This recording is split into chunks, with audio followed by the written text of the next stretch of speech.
এবার আগের চেয়ে আরও স্পষ্ট করে দেশে ফেরার বিষয়ে ঘোষণা দিয়েছেন সাবেক প্রধানমন্ত্রী শেখ হাসিনা এবং দেশে ফিরে তিনি তার পরিকল্পনার কথাও প্রকাশ করেছেন আন্তর্জাতিক বার্তা সংস্থা রয়টার্সকে দেওয়া একটা বিশেষ সাক্ষাৎকারে।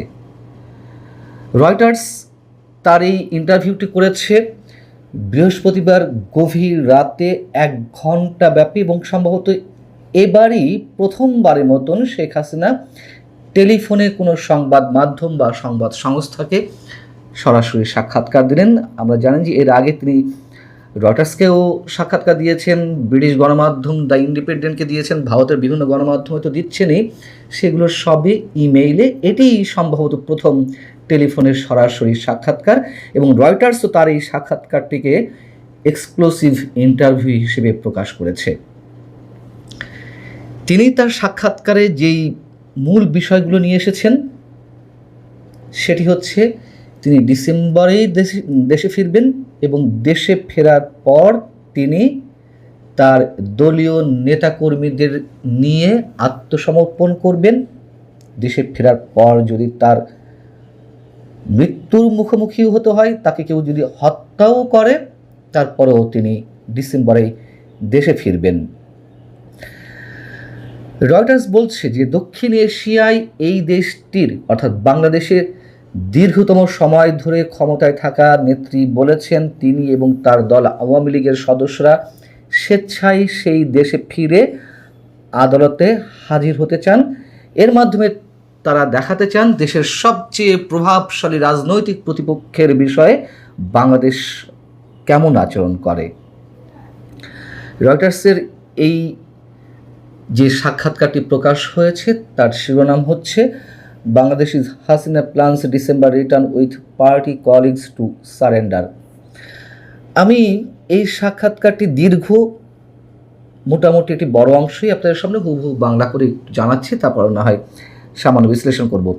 এখানে বলা হচ্ছে যে শেখ হাসিনা যেটি জানিয়েছেন, দেশে ফেরার পর তারা আমাকে গ্রেপ্তার করতে পারে, এমনকি আমাকে হত্যাও করতে পারে, তবু আমাকে যেতেই হবে। আমার দলের নেতাকর্মীরা চরম দমন পীড়নের শিকার হচ্ছেন। যদি মৃত্যুই আসে তবে আমি চাই তা যেন আমার নিজের মাটিতেই আসে, যেখানে আমার বাবা মাকে সমাহিত করা হয়েছে এবং যেখানে তাদের রক্ত ঝরেছিল। শেখ হাসিনা রয়টার্সকে বলছেন যে আমাদের প্রায় সব নেতাকর্মীর বিরুদ্ধে মামলা দায়ের করা হয়েছে এবং তাদের অনেকেই আত্মগোপনে রয়েছেন। তাই আমি বলেছি যে এবার আমি দেশে ফিরছি এবং একদিন আপনাদের সবাইকেও আসতে হবে। আমরা সবাই মিলে আদালতে আত্মসমর্পণ করব। যদিও শেখ হাসিনা নির্দিষ্ট তারিখটি জানাননি যে ডিসেম্বরের কোন দিনটিতে তিনি দেশে ফিরবেন এবং কোথায় আত্মসমর্পণ করবেন, এই ধরনের বিস্তারিত কিছু বলেননি। তবে তিনি বলছেন যে আমি ন্যায় বিচারে বিশ্বাসী এবং আমার মনে হয় আইনি প্রক্রিয়া শুরু হলে জনগণের কাছে স্পষ্ট হয়ে যাবে যে আদালতটি কতটা প্রহসনমূলক, আর আমি সেটাই প্রমাণ করতে চাই। এবং দেশে ফেরার বিষয়ে বাংলাদেশ সরকারের সঙ্গে কারোর সাথে কোনো ধরনের কথা হয়েছে কিনা তিনি বলছেন তার যে পরিকল্পনা রয়েছে সেই পরিকল্পনা বিষয়ে ঢাকার বলতে মানে বাংলাদেশ সরকারের কারোর সাথেই কোনো ধরনের কোনো যোগাযোগ হয়নি। এবং তিনি বলছেন যে তাকে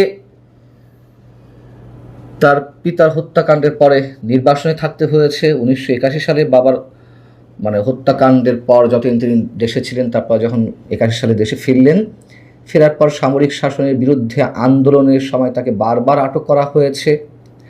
2007 সালে দুর্নীতি মামলায় সামরিক সমর্থিত তত্ত্বাবধায়ক সরকার তাকে কারারুদ্ধ করে। কিন্তু এবার তার বাসভবনের দিকে কিছু মানুষ এগিয়ে আসার সময় জীবনের প্রতি হুমকির মুখে পড়েই তিনি দেশ ছাড়তে বাধ্য হয়েছিলেন।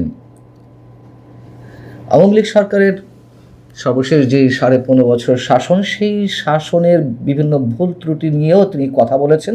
তিনি বলছেন যে দীর্ঘদিন ক্ষমতায় থাকলে যে কোনো সরকারেরই নানান ধরনের ভুল ত্রুটি থাকতে পারে এবং কোনো সরকারই ভুল ত্রুটির ঊর্ধ্বে নয়। তবে সরকারের ভালো মন্দ বা সঠিক ভুল বিচার যাই হোক না কেন, তা করার অধিকার জনগণের, আমি সেই বিচারের ভার জনগণের উপরেই ছেড়ে দিচ্ছি। এই সাক্ষাৎকারে তিনি বিএনপি সরকার কি করছে এবং ভারতে যে অবস্থান করছেন সেটি নিয়ে যে পরিস্থিতি বর্তমানে সেটি সম্পর্কেও কথা বলেছেন। এটি বেশ ইন্টারেস্টিং। তিনি বলছেন যে প্রায় 2 বছর বা 1.5 বছর বেশি সময় যে ডক্টর ইউনূসের অপশাসন ছিল, পুরো বাংলাদেশকে অস্থিতিশীল করে তুলেছিল বিএনপি সরকার, বাংলাদেশ সরকার এই মুহূর্তে সেই দীর্ঘ অস্থিরতার পর স্থিতিশীলতা ফিরিয়ে আনার চেষ্টা করছে। আবার অন্যদিকে তিনি যে দিল্লিতে অবস্থান করছেন সেটিকে নিয়ে বাংলাদেশ ভারত যে সম্পর্ক ক্রম অবনতির দিকে যাচ্ছে সেটি আর থাকবে না তিনি দেশে ফিরে এলে। মানে একদিকে তিনি বিএনপি সরকারের প্রশংসা করছেন খানিকটা, আবার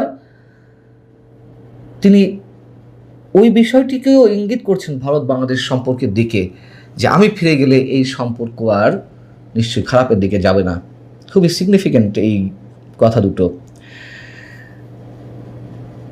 বহিঃশক্তি বা বিদেশি অন্য কোনো শক্তির কারোর সঙ্গে কোনো যোগাযোগ হয়েছে কিনা তার ফেরার বিষয়ে, সে বিষয়ে তিনি বলছেন যে দেশে ফেরা বা কখন ফিরবেন সে বিষয়ে তিনি বিদেশি সরকারের সাথে কোনো প্রকার আলোচনা করেননি। বিদেশি সরকার বলতে হতে পারে যুক্তরাষ্ট্র, হতে পারে ভারতও, আমরা জানি না এখানে তিনি কী মিন করেছেন।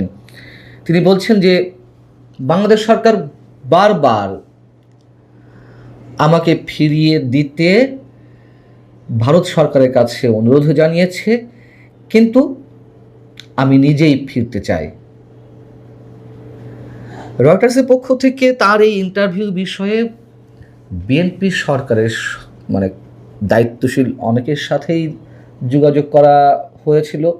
রয়টার্স যেটি দাবি করছে যে তাদের যে ইন্টারভিউ শেখ হাসিনার সে বিষয়ে সরকারের কারো কাছ থেকে কোনো ধরনের কোনো মন্তব্য পায়নি বা কেউ মন্তব্য করতে চায়নি। আবার ভারতের পররাষ্ট্র মন্ত্রণালয়ও শেখ হাসিনা যে ডিসেম্বরে দেশে ফিরে তিনি সহ তার দলের নেতাকর্মীদের মানে আত্মসমর্পণের কথা বলছেন, সে বিষয়েও ভারতের পররাষ্ট্র মন্ত্রণালয় কোনো ধরনের কোনো মন্তব্য করতে চায়নি বা সাড়া দেয়নি রয়টার্সের প্রশ্নের ক্ষেত্রে। এখন প্রশ্ন হচ্ছে, এই সাক্ষাৎকারটি নিঃসন্দেহে অনেক বেশি বিশ্লেষণাত্মক। সবচেয়ে বড় কথা হচ্ছে দুটি সিগনিফিক্যান্ট পয়েন্ট, যেটা আমি এর আগে উল্লেখ করেছি। বিএনপি সরকারের খানিকটা হলে তিনি প্রশংসা করেছেন যে ইউনূস যে অবস্থা রেখে গিয়েছিল সেখান থেকে দেশকে স্থিতিশীল অবস্থায় ফিরিয়ে নেওয়ার চেষ্টা করছে বিএনপি সরকার। আরেকটা হচ্ছে ভারত বাংলাদেশ সম্পর্কের ক্ষেত্রে। তবে হতে পারে তিনি যদি দাবি করছেন যে বিএনপি কারোর সাথে তিনি আলোচনা করেননি বা আলোচনা হয়নি, হতে পারে। তবে আমার ধারণা আলোচনা কিছুটা হলেও হয়েছে। সব কিছু তো আর সবসময় সব জায়গায় প্রকাশ করা যায় না, হতে পারে বা নাও হতে পারে। আবার যে ইন্টারন্যাশনাল কোনো কানেক্টিভিটি এর মধ্যে নেই তেমনটিও মনে করার কোনো কারণ নেই। আর ভারত সরকার জানে না এটি মনে করার কোনো কারণ নেই। তিনি তার জায়গা থেকে বলছেন, অবশ্যই অনেক ধরনের কৌশল অবলম্বন করতে হয়, সেটি হয়তো করছেন। তবে বাস্তবতা হচ্ছে তিনি দেশে ফিরে তার নেতা কর্মীদের নিয়ে আত্মসমর্পণ করবেন, এখানে একটি প্রশ্ন আছে। কতজনকে নিয়ে তিনি আত্মসমর্পণ করবেন? এবং এই কথা তো অনেকেই বলেন, আওয়ামী লীগের মধ্য থেকেই বলতে শোনা যায় যে সরকার যে হাজার হাজার মামলা দিচ্ছে, তারা পালিয়ে বেড়াচ্ছে, আত্মগোপনে রয়েছে, একসাথে আত্মসমর্পণ করলে ধরা দিলে কি হয় দেখা যাক। সরকার তো এই হাজার হাজার নেতাকর্মীদের আটকাতে পারবে না। যদি তেমনটি হয় এটি পৃথিবীর ইতিহাসে নিঃসন্দেহে একটি রেকর্ড হয়ে থাকবে। জানি না যে সামনে আরও কি হয়, পরিস্থিতি কোন দিকে বদলে যায়। কেবল তো জুলাই, আরও 5 মাস সামনে, জুলাই সহ 6 মাস। তবে যদি শেখ হাসিনা তার প্ল্যানিং সত্যিই বাস্তবায়ন করতে পারেন, তবে অবশ্যই সেটি ইতিহাসে নজির হবে। এবং সরকারের পক্ষ থেকে যে কোনো মন্তব্য করা হয়নি রয়টার্সের কাছে, রয়টার্সের প্রশ্নের পরিপ্রেক্ষিতে, সেটিও একটি সিগনিফিক্যান্ট বিষয়। তার কারণ আমি অনেক আগে থেকেই বলে আসছি, শেখ হাসিনার এই ধরনের ঘোষণার পর, এর আগে বলেছিলেন যে তিনি ডিসেম্বরের মধ্যে ফিরবেন, রয়টার্সের সঙ্গে সাক্ষাৎকারে তো বললেন যে ডিসেম্বরেই ফিরবেন, মধ্যটা না, ডিসেম্বরেই ফিরবেন এবং বিশেষ পরিকল্পনা সহকারে। সরকার কেন কোনো ধরনের প্রতিক্রিয়া দেখাচ্ছে না? সরকার বারবার ফেরত চাচ্ছে ভারতের কাছে, কিন্তু যেখানে তিনি নিজেই ফিরে আসবেন, কেন তার ট্রাভেল পাস বিষয়ে কোনো কিছু বলা হচ্ছে না?